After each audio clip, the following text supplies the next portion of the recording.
ನಮಸ್ಕಾರ ಸ್ನೇಹಿತರೆ, ನಾನು ಅಶೋಕ್ ಕುಮಾರ್ ಶೀಲವಂತ್. ಈ ಮುಂಚೆ ಹೇಳಿದ ಹಾಗೆ ಕಲಬುರಗಿ ಜಿಲ್ಲೆಯ ಚಿಂಚೋಳಿ ತಾಲೂಕಿನ ವಿಕಾಸ್ ಸಾಗರ್ ಸಿಮೆಂಟ್ ಕುರಿತು ಕೆಲವು ವಿಷಯಗಳು ಹಂಚಿಕೊಳ್ಳಬೇಕಂತ ಮಾಡಿದ್ದೆ. ಕಾರಣಾಂತರದಿಂದ ಆಗಲಿಲ್ಲ. ನಿನ್ನೆ ಕೂಡ ಮಾಡಬೇಕಾಗಿತ್ತು, ಕಾರಣಾಂತರದಿಂದ ಮಾಡೋದಕ್ಕಾಗಲಿಲ್ಲ. ಇವತ್ತು ಆ ವಿಷಯ ಕುರಿತು ಚರ್ಚೆ ಮಾಡ್ತೀನಿ. ಮುಂಚೆ 2008-09ರಲ್ಲಿ ಏನು ಸಾಗರ್ ಸಿಮೆಂಟ್ ಅಂತಿದೆ, ಮುಂಚೆ ಸಾಗರ್ ಸಿಮೆಂಟು, ಆನಂತರ Vikas Sagar cement private limited ಮತ್ತು ಈಗ ಕಲಬುರಗಿ ಸಿಮೆಂಟ್ ಅಂತಾಗಿದೆ. ಈ ಪೂರ್ತಿ ಅಲ್ಲಿಂದ ಇಲ್ಲಿವರೆಗೆ 2008-09ರಿಂದ ಮತ್ತು ಇಲ್ಲಿವರೆಗೆ ಪರಿಶೀಲಿಸಿ ನೋಡಿದಾಗ ಕಂಪ್ನಿಯನ್ನು ಸ್ಥಾಪನೆ ಆಗಿದೆ ಲೋಕಲ್ ಅಥಾರಿಟಿಯಿಂದ ಮತ್ತು ಜಿಲ್ಲಾಧಿಕಾರಿ ಎನ್ ಎಯಿಂದ ಮತ್ತು ಟೌನ್ ಆ್ಯಂಡ್ ಕಂಟ್ರಿ ಪ್ಲ್ಯಾನಿಂಗಿಂದ ಸಾಕಷ್ಟು ಕಾಯ್ದೆ ಕಾನೂನುಗಳು ಉಲ್ಲಂಘನೆ ಮಾಡಿ ನಿರ್ಮಾಣ ಆಗಿದೆ. ಇದು ಈ ಸಿಮೆಂಟ್ ಕಂಪ್ನಿ ಏನಿದೆ, ಕಲಬುರಗಿ ಸಿಮೆಂಟ್ ಏನು ಕಂಪ್ನಿ ಇದೆ, ಪೂರ್ತಿ ಇಲ್ಲೀಗಲಾಗಿ ನಿರ್ಮಾಣ ಆಗಿದೆ.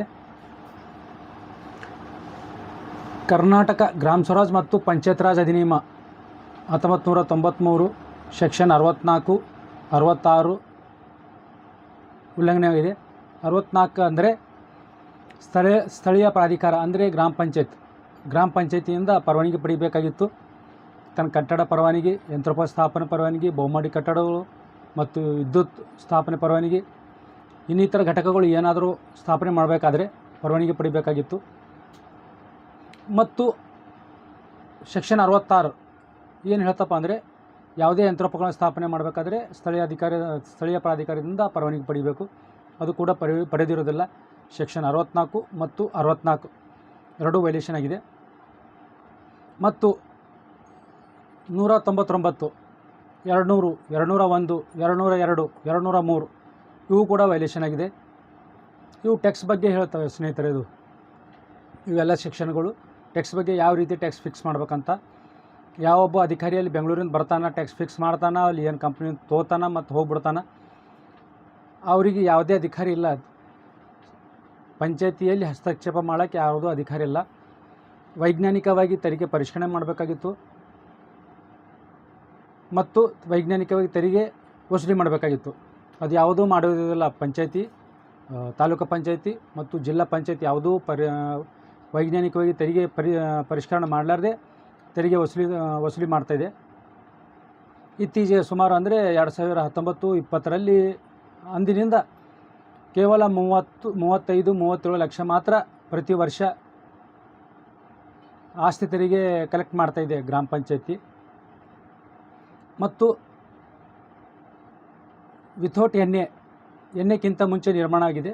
ಮತ್ತು ಜಿಲ್ಲಾಡಳಿತ ಎಣ್ಣೆ ಆದೇಶ ಮಾಡಿದೆ, ಎಣ್ಣೆ ಆದೇಶ ಷರತ್ತುಗಳು ಮತ್ತು ಕರ್ನಾಟಕ ಭೂ ಸುಧಾರಣೆ ಕಾಯ್ದೆ ಅಧಿನಿಯಮ 1961 ಸೆಕ್ಷನ್ 109 ಅಡಿ ಏನು ಇವರು ಪರವಾನಗಿಯಾಗಿ ಕಂಪ್ನಿ ಹಾಕ್ತೀವಂತ ಏನು ಪರವಾನಗಿ ತೊಗೊಂಡಿದ್ದಾರೆ, ಏನು ಸರ್ಕಾರ ಏನು ಅಧಿಸೂಚನೆ ಹೊರಡಿಸಿರುತ್ತದೆ, ಆ ಅಧಿಸೂಚನೆಗಳ ಷರತ್ತುಗಳು ಉಲ್ಲಂಘನೆ ಮಾಡಿದೆ.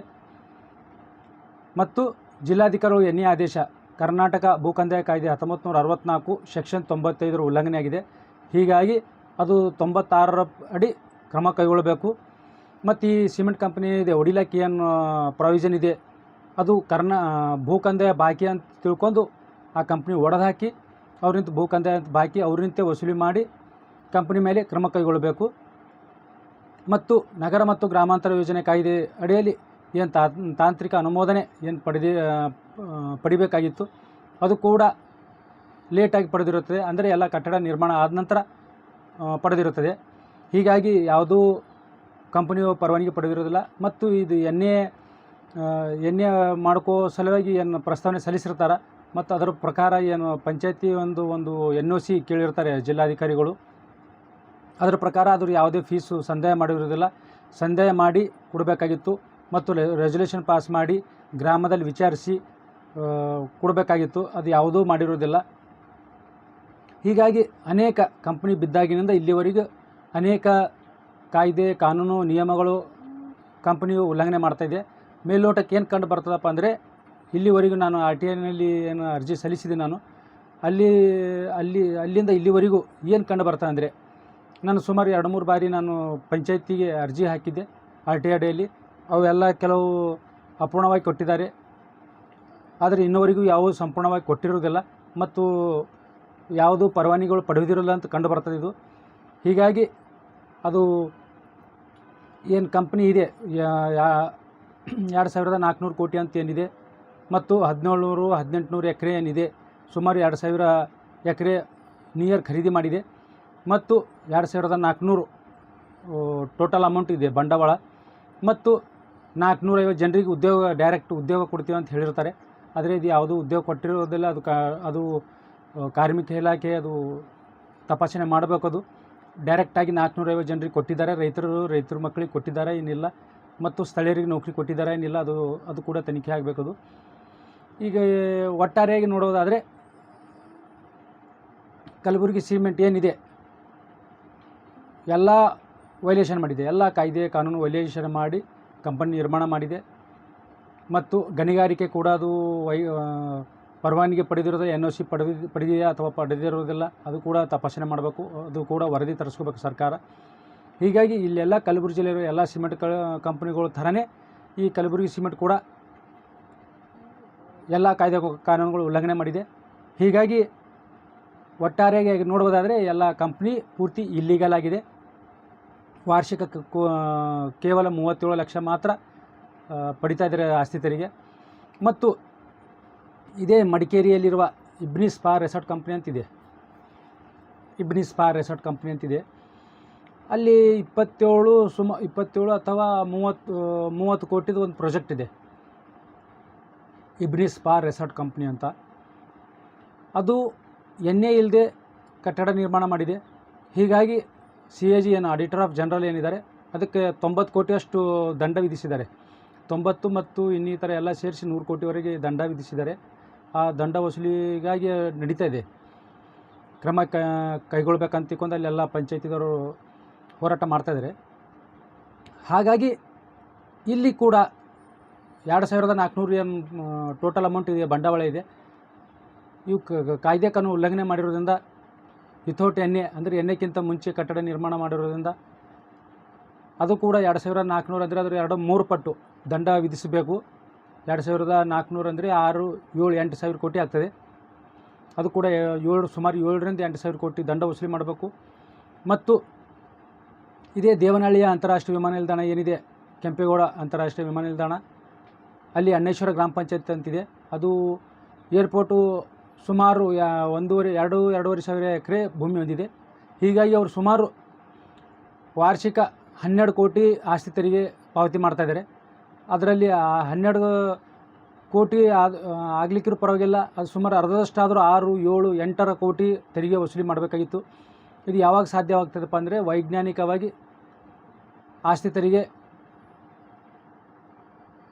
ಸರ್ವೆ ಮಾಡಿದ ನಂತರ ಆಗ್ತದೆ. ಇದು ವೈಜ್ಞಾನಿಕವಾಗಿ ಏನು ಆಸ್ತಿ ತೆರಿಗೆ ವಸೂಲಿ ಮಾಡಬೇಕಾದ್ರೆ ಸರ್ವೆ ಮಾಡಿಸಬೇಕಾಗ್ತದೆ.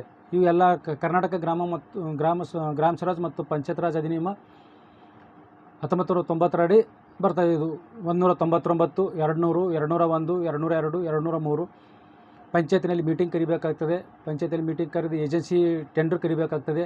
ಟೆಂಡರ್ ಕರೆದ ನಂತರ ಅವರು ಸರ್ವೆ ಮಾಡಿ ಒಂದು ರಿಪೋರ್ಟ್ ಕೊಡ್ತಾರೆ. ಆ ರಿಪೋರ್ಟ್ ಮೇಲೆ ಎಷ್ಟು ಪ್ರತಿಶತ ವಿಧಿಸಬೇಕಾದ ಟ್ಯಾಕ್ಸು, ಅದು 203 ಪ್ರಕಾರ ಟ್ಯಾಕ್ಸ್ ವಿಧಿಸಬೇಕಾಗ್ತದೆ. ಹೀಗೆ ಹಲವು ಕಾಯ್ದೆ ಕಾನೂನಡಿ ಇಲ್ಲಿ ಕ್ರಮ ಕೈಗೊಳ್ಳಬೇಕಾಗ್ತದೆ ಸ್ನೇಹಿತರೆ. ಹೀಗಾಗಿ ಮೇಲ್ನೋಟಕ್ಕೆ ಏನು ಕಂಡು ಬರ್ತದಪ್ಪ ಅಂದರೆ ಎಲ್ಲ ಕಾಯ್ದೆ ಕಾನೂನು ಉಲ್ಲಂಘನೆ ಮಾಡಿರೋದ್ರಿಂದ ಏನು ಕಲಬುರಗಿ ಸಿಮೆಂಟ್ ಕಂಪನಿ ಇದೆ ಅದನ್ನು ಒಡೆದು ಹಾಕಬೇಕು. ಕೃಷಿ ಭೂಮಿಯನ್ನು ಕೃಷಿಯೇತರ ಭೂಮಿಯಾಗಿ ಪರಿವರ್ತಿಸದೆ ಅದಕ್ಕಿಂತ ಮುಂಚೆ ಎಣ್ಣೆ ಆದೇಶಕ್ಕಿಂತ ಮುಂಚೆಯೇ ಕಟ್ಟಡ ನಿರ್ಮಾಣ ಮಾಡಿದ್ದಾರೆ, ಯಂತ್ರೋಪಕರಣ ಸ್ಥಾಪನೆ ಮಾಡಿದ್ದಾರೆ, ಬೃಹತ್ ಬಹುಮಡಿ ಕಟ್ಟಡ ಸ್ಥಾಪನೆ ಮಾಡಿದ್ದಾರೆ ಮತ್ತು ಆಸ್ತಿ ತೆರಿಗೆಗಳು ಕೂಡ ವಂಚನೆ ಮಾಡಿದ್ದಾರೆ. ಹೀಗಾಗಿ ಕಂಪನಿ ಮೇಲೆ ಕ್ರಮ ಕೈಗೊಳ್ಳಬೇಕು. ಮತ್ತು ವಿಸ್ತಾರವಾಗಿ ನಾನು ಹೇಳ್ತಾ ಹೋಗ್ತೀನಿ ಸ್ನೇಹಿತರೆ. ಇನ್ನು ಕಂಪ್ನಿಯು ಯಾವ್ಯಾವ ಪ್ರಮಾಣದಲ್ಲಿ ಕಾಯ್ದೆ ಕಾನೂನುಗಳು ಉಲ್ಲಂಘನೆ ಮಾಡಿದೆ ಅಂತ